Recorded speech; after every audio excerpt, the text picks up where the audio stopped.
Hey everyone, welcome back to the channel. Today we're going to be diving into a critical part of house fires, which is going to be the fire rehab team, because after the fire's put out, the hard work isn't over. So fire rehab is mainly for our firefighters, anybody who could have been on scene, even civilians who were in the building at the time. So if we were to have a large structure fire, we'd probably be responding to that. Obviously we do sets of vitals on civilians and firefighters. This kind of helps to relieve some stress off of local ambulance crews. So basically we want to make sure our firefighters are recovering safely, physically, mentally, and medically. We want to look for their breathing, we want to take vitals, we want to make sure they're well hydrated, and we want to make sure they're okay before they head back up to scene.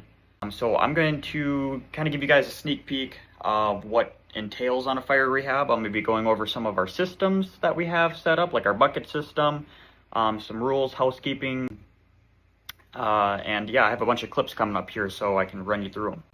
First and foremost, for my South Central folks, to get your information for a fire rehab, Mark will be adding you guys to a group chat. You guys will get a text message shown here. Obviously it shows you who's all going. We got the location, times, addresses. Normally we'll meet at the fire station, or sometimes we'll even meet on scene. But anyways, moving on, my first little housekeeping tip is to make sure we park out of the line of the fire trucks, because they're going to constantly be moving. They're going to get more water in, so kind of want to keep the road clear. They're going to have hoses running across the road, so kind of park out of the line of sight there. Moving on, when we set up our chairs, we want to make sure that the chairs are not facing towards the fire, because the last thing we want right now is for the firefighters to be watching the fire, because we don't need their blood pressure, we don't need their pulse going up, because they get a little excited watching the fire. We want to tone them down, we want to take them out of that environment, and we want to make sure that that their vitals trend down. Moving on, as you can see here, my role model here has a safety vest on. Very crucial, especially during the night. We want to make sure we have safety vests on, we want to be seen, we want people to know who we are. We want to stay well marked. And then when we get on to trained scenarios like the one we had today, obviously before we set up, we are going to get a cooler full of ice. This is also really good for actual structure fires. We always want to make sure there's water readily available. Moving on here, next, as you can see in this clip here, we actually have a crap ton of smoke, and the ambulance is actually parked downwind. So that's something we need to remember. If the wind is coming towards us at the ambulance, we got a problem, because all of this smoke is going to be coming into the ambulance. We do not need that. So we need to make sure we park away from the smoke. Figure out where the wind is going and park the opposite way. Okay? I've had a couple crews learn the hard way that it is no fun. Alrighty, moving on. As you guys can see on these chairs here, we have our small rehab kit. What this all includes is a pulse oximeter, we have a stethoscope, and a blood pressure cuff. Something that we are going to be looking for here is this is basically our sheet right here. So what we have on here is we have a couple questions. If they have nausea, basically we'll ask them, do you have any difficulty breathing, nausea? If they say yes or no, kind of go from there. Obviously you can tell if they're having difficulty breathing. You'll kind of see them struggle a little bit. And then with the vomiting, that should be pretty clear and obvious. And then there is another question. If their pulse is over 220, we are going to take them to higher care, just because we want to monitor them a little bit more closely. We can give them more care in the ambulance than we can on rehab, so we're going to move over there. And then when we sit somebody down, we're going to mark their time in, what time they came in. We're going to do one blood pressure. We're going to get the pulse ox on them, take a quick set of vitals. And then we're going to mark down their breathing, if they're labored, normal, abnormal. And then about 5-10 minutes later, so I'm going to say every 5 minutes we're going to do another set of vitals.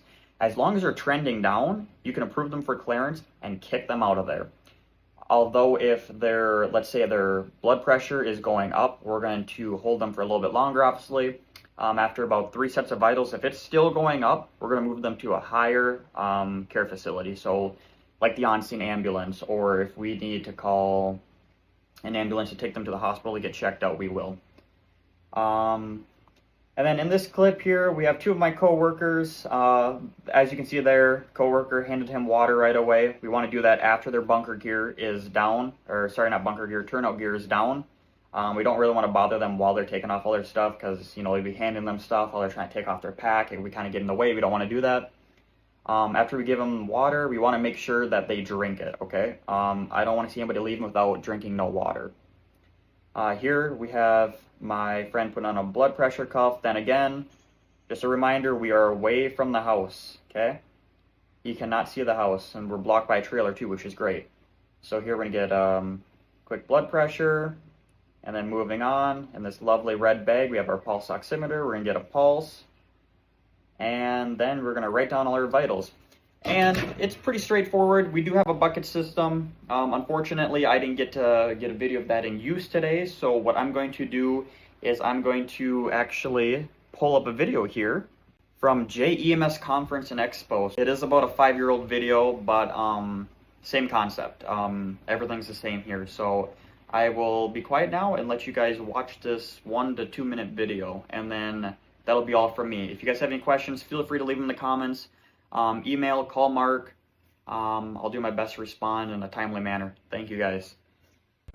Hi, welcome to Training Minutes. Today we're going to talk about a wet towel system for firefighter rehab using 3 buckets filled with water, 20 towels, a bleach solution, and a measuring cup to measure the bleach solution, a 1-cup measuring cup. The buckets have an ice water solution in the first bucket that contains the wet towels, a rinse solution, and a bleach solution, which we're going to use to recycle the towels after they're used by firefighters. Right now we have ice in the ice bucket. This could be just water until ice is available. Ice in hotter temperatures makes the towels colder. And what you want to do with the towels before you give them to a firefighter is wring the towel out so that it's cold, wet, but not dripping with water before you give it to the firefighter. After the towel is used, we're going to put it through our recycling system. So let's look at setting that up. We have 2 buckets, 3/4 of the way full with water. The first bucket, we're going to add a cup of bleach to the bucket. The solution needs to be a 1/4 cup of bleach for each gallon of water. We have 4 gallons of water in a 5-gallon pail, so we'll put 1 cup of bleach into the first bucket.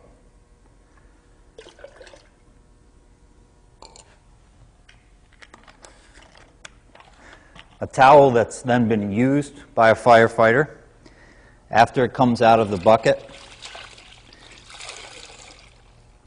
and is going back through the recycling system, goes into the bleach solution, sits in the bleach solution for a minute, wring the towel out to get the bleach off, put it into the rinse solution to get rid of any residual bleach, wring the towel out again, and into the ice solution.